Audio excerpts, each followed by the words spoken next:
again. Okay, and we are live on the air. Yay! It's Suzilla. It is Suzilla. Welcome to Susie. Welcome to Suzilla here in Wenatchee, Washington at the Suzilla Solutions Enrollment Center. Matt's over there. I'm Susie. And we're going to get into politics today. Oh, you're going to go politics. We weren't sure the direction we were going to go when we started the conversation. What are we going to do this morning? I guess it's going to be politics. It's going to be politics. And it's really kind of in the scene of things.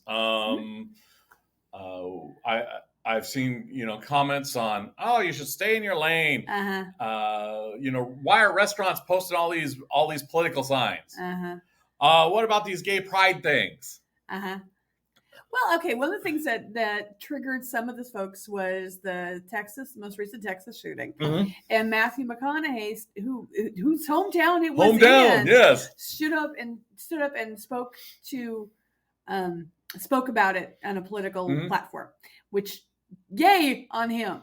Oh yeah, big time yay on him. But there are those who say, well, he's just an actor. He should just stay in his lane and stick to acting. He's an American citizen. He has the right to do what he just did. Oh, I think it goes beyond right. Of course it does. I think it's part of being in the community. I mean, being a responsible citizen. Yeah, and it's like, look, he met with various victims and gave a real impassioned 21-minute speech.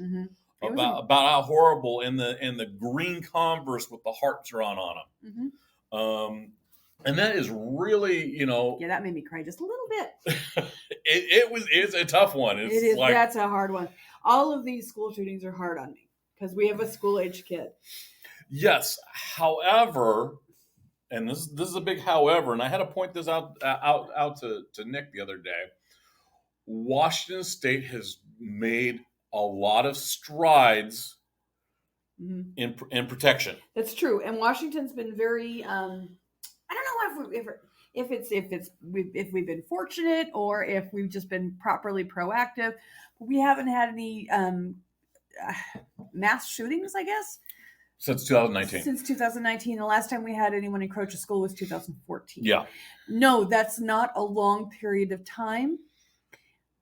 It still looks like it's a step in the right direction now. Well, yeah, and you could definitely see it's a step in the right direction because you have, at the same time period, you have other states that are making it easier for less savory people to have their hands on guns. Exactly. And create more unsafe conditions, and you see higher gun shootings. Texas is a great example of that, unfortunately. Yeah, it is. And it's one of those things that you're looking at, and it's like, okay, yeah, let's pass some common sense. Our last sets of laws, which are being bantered about in Congress again, of course, to do on a federal level, was the high capacity magazines. Right. No more than 10 rounds per magazine. So you can't go and kill an entire crowd. You can only kill 10 people. It takes a little bit of work. A little more work. A little more work, a little skill. And what you've got people who are actors or, quote, celebrities who are stepping up and supporting these kind of bills or supporting gay rights or supporting women's healthcare rights or supporting, or being being pro-life or being pro-choice or being... and they have the right to do that. But I think one of the concerns people are having is they're feeling like, I think some folks who are hearing, okay, I know what it is. I got it. Okay. Can I articulate it? You've got folks who recognize the power of these celebrities and actors to influence the way the way the United States thinks. Okay. And if they're not saying what they think, if the celebrities aren't saying what if they're not in the bias that they like, they think that they should, quote, stay in their lane because they don't want that subversive idea being spread around. Yes, but is it really a subversive idea? Oh no, it's perception. The person who's saying stay in your lane is saying that the celebrity is saying subversive things, and that can be said both directions. Oh yeah, it's not just conservative citizens or politicians usually, and liberal celebrities. It's conservative celebrities and, you know, liberal. Yeah, and it's Kevin Sorbo. Kevin. Yeah, I don't like what he says, but I'll to quote what's this. But I will defend to the death his right to say it. Yeah, he's got some real jerky attitudes. He's got a real bad worldview, in my opinion. But he's an American citizen. He can say it. Yeah. I won't ever vote for him if he runs for anything. I won't support. I'm less likely to watch any of his, you know, stuff because he might get a you know, some income from it. I certainly won't, you know, go watch a movie he's in that's new. Yeah, you he's not that good of an actor for one, but yeah, it's one of those things that. But that's a good example. It's a good example. You know, how about, you know, going into restaurants? Uh-huh. You know, are you inclined to go into one with a big old political banner? Depends on the political banner. If it's a political candidate that I support, yes, I'm likely to. If it's not, I'm less likely to. The question is, does that restaurant, when they do that, they have to consciously know that they are potentially losing customer base. Now here's another one. And this is a good one. There's a big old right to life in front of a multi-use business park, not far from here. No. Now, is that the landlord put that up? The landlord put it up. That's problematic, in my opinion, because the landlord who owns the building and the property does not necessarily reflect the opinion of the people who are his renters. But that sign can give the consumer the idea that everybody in that building complex supports those political stances. That's problematic. So there's kind of the rub. Yeah. There is a certain business transaction that is taking place. And it was interesting because I've been in a couple different forums and it's like, well, no business should be, doing politics. And it's like, I've seen politics and business all the way back to my dad. Oh, politics and business goes back to the Revolutionary War. Man. I know. It's the only people who say that politics and business aren't together don't do business. They're not business owners. They're not business owners. They're not making business decisions. They're people who work for somebody. Yeah. Or if they want someone to shut up. Yeah. True. Now, you mentioned when we were discussing before we went live was how sometimes folks who are connected to a union, teachers or Teamsters or in the union groups, may not want to hear about politics in their in the businesses that they frequent. However, they really need to be aware of that because it's weird. Union and politics are just closely tied. Oh, okay. This is because I was a Teamster. I know you were. I was married to you when you were a Teamster. Yeah. But still, I'm married to you. It's interesting because I listen to a lot of conservative radio. And your enemy. And on it they talk about on how the unions, say the vote this way. And in reality, it's like, yeah, they may endorse, but they always came out and they said, well, hey, this is what this politician's doing, and this is how it affects you. Right. So they gave you this well-rounded opinion on what's going on. Not just ordering you to vote for this person, which you cannot do in this country, by the way. You shouldn't be doing that way. You can, but no one has to obey you. Correct. But you see that there's some really classic ones going around these days on TikTok and some of the other ones of pastors doing that. Yeah, and we're seeing that. Well, yeah. However, you've got your pastor out there going, you need to vote for this person because blah, blah, blah, blah, blah. You're not, it's not a direct order. It's not couched as a direct order. But if you don't go that direction, you're going to be ostracized from your community. Well, it's not that. It's the That's the awkward. you gotta vote for this guy because the other guys are Satan and you'll burn in hell if you vote for him. Yeah, that's you get some Crazy things. Crazy things. The whole burn in hell thing's real. And reality is there's money changing hands. Oh yeah. And there's donations being changed hands. Mm-hmm. That's the point where we really need to look at it. It's like, okay, they're doing lobbying for a particular group. Mm-hmm. That's the point where it's like, okay, you need to pay your taxes now. Yeah, I mean that's yeah, absolutely. I mean there was a church in I want to say Georgia just got their tax exempt status stripped because of claimed they got it stripped, or they claim they got it stripped because remember part of the persecution game. Oh yeah, because it is a game on sales because hey, they persecuted me, give me more donations because I need to survive. It's a game. Everything's a game, Matt. Everything is a game. Everything's a game. However, a lot of people don't see it as a game. No. They see it as this poor rich person is being persecuted. They need more money. The white Christian persecution is a very strong theme with some of these mega churches. Mm-hmm. Not usually the truth. But by doing you're being persecuted for your beliefs goes way back, thousands of years. The persecuted for your true thing goes back to, I mean, I'm kind of digging. I have no statistics to back myself up.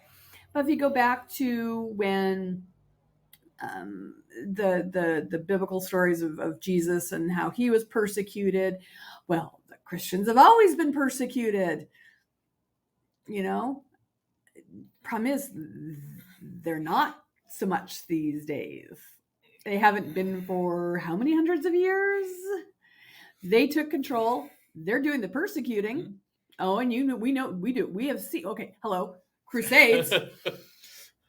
Well, it's not that. It's the one of the classic examples is used is the church crowd coming into the restaurants and how they treat the servers. Oh, that was we were watching the Mighty Gemstones. Yes. The Righteous Gemstones. Uh-huh. The Righteous Gemstones. And I was thinking about this. And every Sunday, after getting in there and preaching about, one of the things this was sort of a satire show series on HBO. Yeah.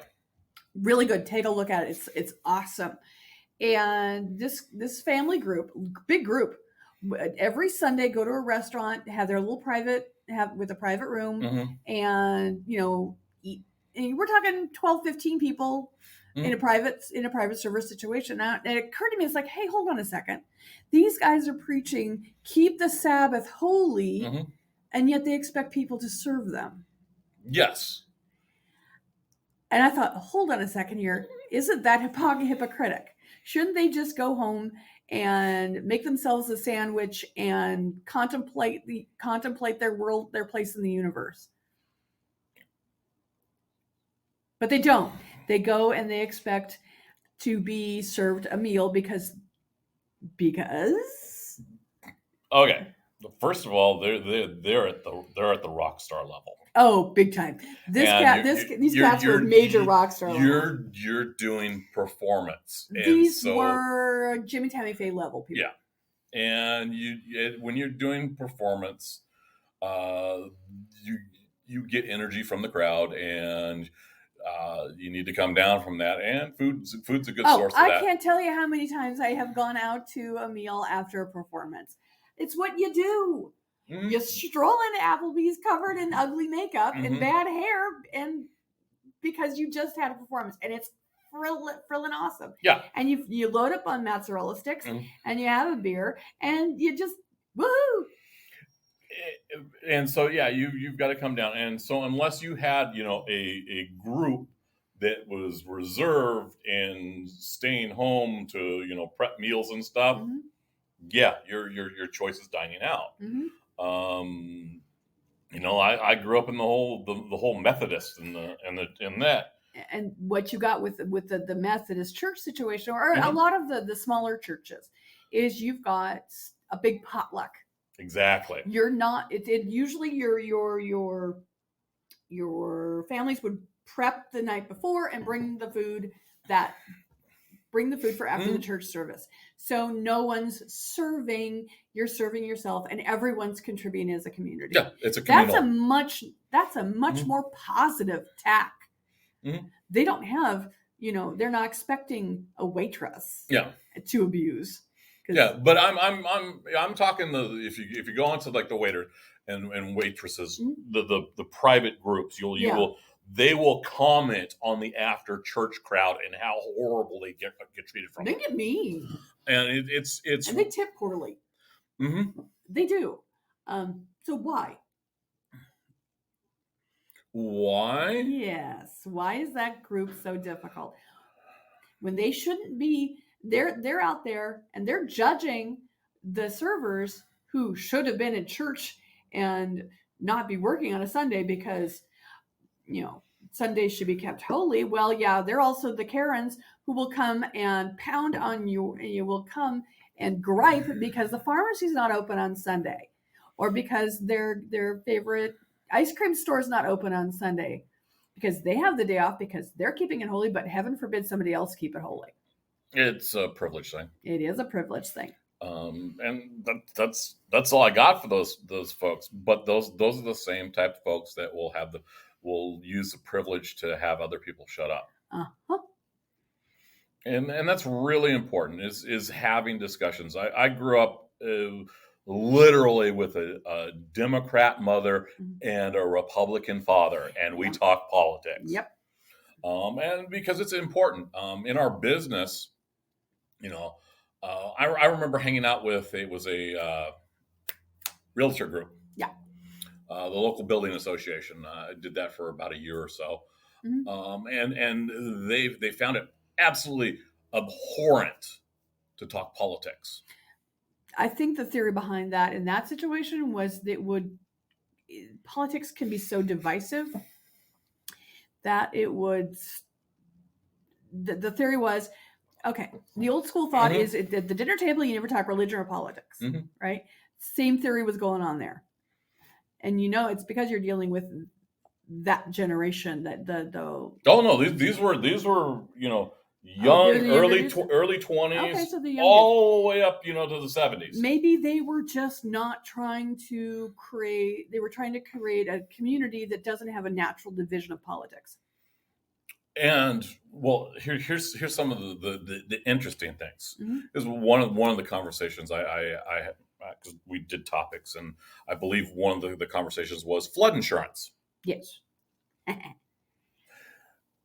Incredibly political because they passed laws revising it and no one understood it. So they literally asked me to do a political conversation. Every time, okay, insurance and politics are inextricably tied together. It's because it's power. It is. Health insurance is hugely impacted by what goes on in politics. Oh, it's massive. Uh-huh.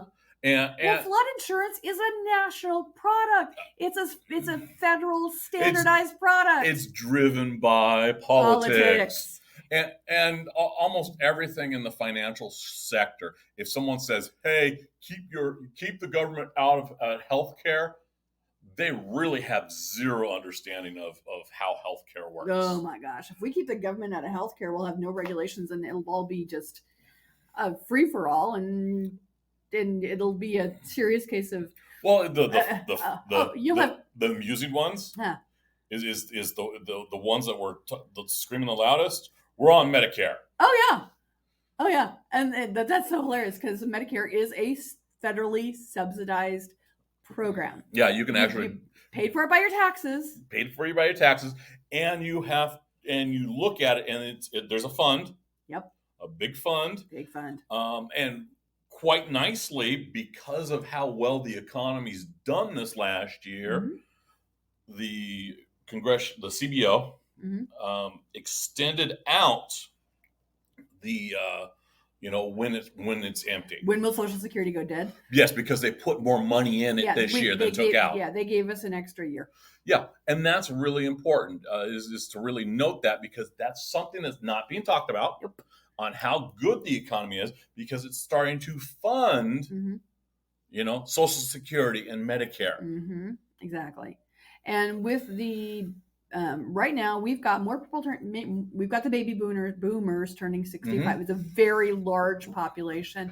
That have been tapping into that fund for a decade or so. Yeah, and it's good. And it's going to continue for another 10 or 15 years. 2030. 20 to 30 years. No, 2030. Oh, 2030. That 2030 is the last of the boomers that hit Medicare Social Security. So 12 years. Correct. 18 years. Yeah. Okay. And then we're into Gen X, you and I. And we're a smaller group.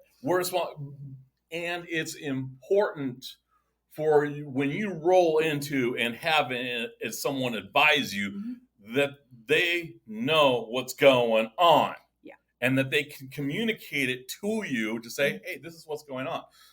For example, one of the things that was suggested in the Biden administration was to increase the age that your Social Security matures. Right now, it's for somebody who is turning 65 this year. Their Medicare will mature at 66 and a half. Ours is closer. Yours and mine is like 66 and 9 months, or 67. 67 and a half. Is it 67 and a half? Yeah. I pay attention to these sorts of things. I knew it was in there. It's older than it was. They're talking 70. I'm not surprised. But if you think about it, we're going to live longer. Okay. Probably. Here's the other thing. And we're going to work longer too. We're working longer. The statement that says that, oh, hey, you're going to live longer. Well, because of COVID and the mortalities, that totally changed those numbers. Those totally changed those numbers. Especially for people who've got like a long haul COVID, that their lives are going to be shortened because of that.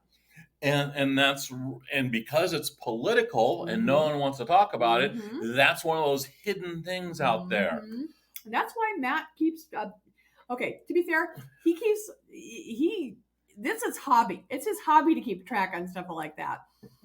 He's sitting at home at 4:00 in the morning, because he always gets up right around 4-ish, and he sits there for at least an hour, and he goes through all the different politics, and he goes through news, and he looks for interesting things, and he keeps really abreast of it.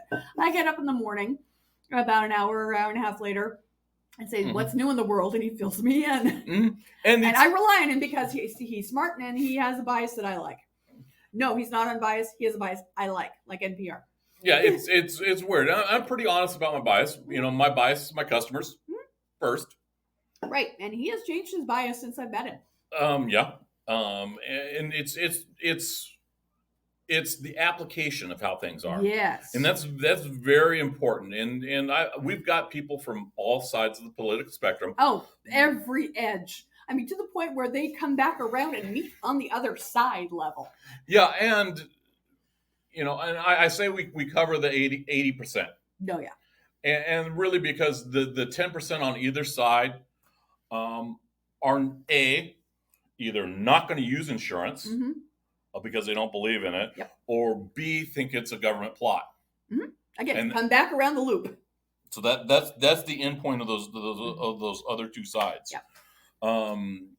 Our job is literally to ensure, not to judge. Right, and we don't. We do our best to be as non-judgmental as we possibly can. Yeah. As a human, we recognize our biases, but we do. I personally do everything I can to not let them influence my clients' experience. Yeah, and it's important to work into and discuss it. One of the big things, and we've been, we talked about it last year, was the American Rescue Plan. Yes, big deal. And when the calendar year flipped over, we've been talking about on how when the American Rescue Plan ends, which is scheduled at sunset at the end of this year. that means that about 14 million Americans are going to be affected, and they're going to see the price of their health care increase by about 50%. Yeah, not looking forward to that. Um, However, there is a piece of the Build Back Better bill that they, because it's stalled completely as a toto in Congress. Mm-hmm. And it's stalled, and let's be honest, because of the 50 Republican senators plus 2. Yep, we had 2. And that's people really who had those 2. And part of the conflict, and this is the conflict that no one's talking about, is because one group has decided that it's in their best interest to vote only as a party. Right. They are not voting their conscience. They're not voting on behalf of their constituents. They're not voting on behalf of anything other than what that one guy is telling them to do. Yeah. So that's that right there is what is a key thing when you see that political sign in front of a restaurant. Yeah. Because you know that they're thinking like a block, and they're thinking and they're listening to that blockhead. Yeah. And it's not, hey, let's help this struggling group over here, or let's build this project over here. It's only what that block wants. And what does the block want? Money and power. Actually, this is the way I view it, and it's really boiled down to what's the most irresponsible way I can make the most money. There you go. And that's really been it's a really broad brush that you can use to paint, every decision that's come out of that party in the last 20 years. Now, I would love to see some honest conservative politicians who are actually stepping up on behalf of their constituents. Yeah, like the old Slade Gordons and stuff. Yeah, I'm okay with that because I want a real conversation about policy and politics, and not have it be Mitch McConnell says this, so it must be true. Or Nancy Pelosi says that, so and it must be wrong. Or vice versa. Yeah, we need to stop with this. But we need to talk about it. We do. If we don't talk about it, it's never going to change. They do not want us to talk about it because right now they're hiding in the dark. We need a big old spotlight on them. They're a bunch of cockroaches having a little in the dark parties. And if we bring out a spotlight, they're going to go whack and run away. Yeah. So yeah, that's why we do things like this. That's why we have conversations like this on our podcast. And it's like I said, it's important for everyone to talk politics, and it's important to talk about your kids. Keep them informed. Because if they don't know, hey, I'm sorry, but your health care is going away.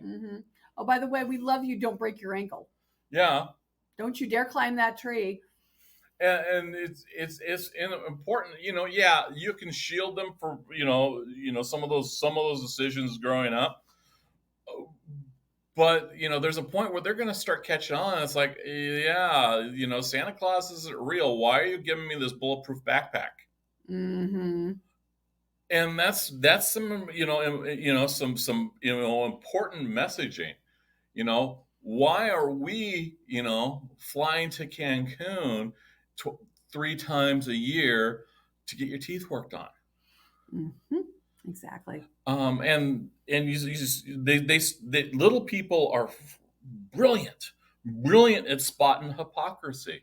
And if you sit there and you give them that much hypocrisy, eventually they're going to look at it. It's like, yeah, I ain't doing what you're saying because you're lying to me. Empower yourself to ping the liars. Yeah. Empower the people around you to call the liars out. And support the people who are telling the truth. Yeah, and one of the things that we had because we bring through various businesses. Yeah. And business owners, and one of the things we laughed about was, Democrats really suck at the local level of business. Oh yeah, they're not so good at it. Well, you were reading one about the water with the food carts. Yes. Just this morning I was reading. It's not food carts. It's what's the coffee stands. Washington State passed I don't know if it's a regulation. I don't think it's it's a regulation where coffee stands have to have plumbing, running water, and bathrooms. Mhm. A lot of these little, drop in the parking lot coffee stands are not plumbed that way. Yeah. So even though they've got until like September 1st before they'll start enforcing this kind of stuff. Even if a stand is grandfathered in, they're not going to be able to sell because the new owner is going to have to completely replumb it. Yeah. So that's a case of, you're not paying attention to how the businesses work. Democratic politicians, in the effort to be, we're so awesome, protect the peopleness. Well, it's got to be their intent is, and this is the intent, and is they want to empower the worker, right? And that would be good for the worker, and that's good for the worker. However, they don't look at hey, this is the business owner, and and if they can't sell it, and if they can't keep running it, what does the worker get? What does the worker get? See, that's where a honest Republican politician who's not a part of the bloc can come in and a counter. There's no counterpoint. Yeah, there's zero, because they're not coming at it in a rational manner. No, they're not. They're not saying, hey, you know what, this is a great idea to take care of your people better. Let's do some grants so they can improve their plumbing. Exactly. There's no it's all bam, but no counterpoint to it. Yeah, because they're refusing to talk. Exactly. And because no one's talking to each other. And it happens the other direction too. It happens both ways because they're not communicating. And because they're working as a political bloc, both sides. And you don't have to be a blockhead for not saying anything. There you go. I think that's a good point to end on. So, hey, have a great week. 18th, we're going to be in the park. We're going to be... Memorial Park, proud to be part of Pride. Proud to be part of Pride, Wenatchee Pride Festival from 11 to 7. 11 to 7, we'll be there along with a bunch of other vendors, a bunch of other performers, a bunch of other awesome people. Yeah, it's an amazing event for Wenatchee. We've come a long way from driving out some of our friends that did theater. And I mean that literally. Literally, we know people who were driven out of town. Yeah, because of intolerance and prejudice. And that's one of the reasons why we got a big old Pride flag, and we're supporting it to the best of our abilities because it's important, and it's why we continue to talk politics and business, because our customers come first. Yep. All right. Okay. So, hey, have a great day. Have a great one. We'll see you at Pride.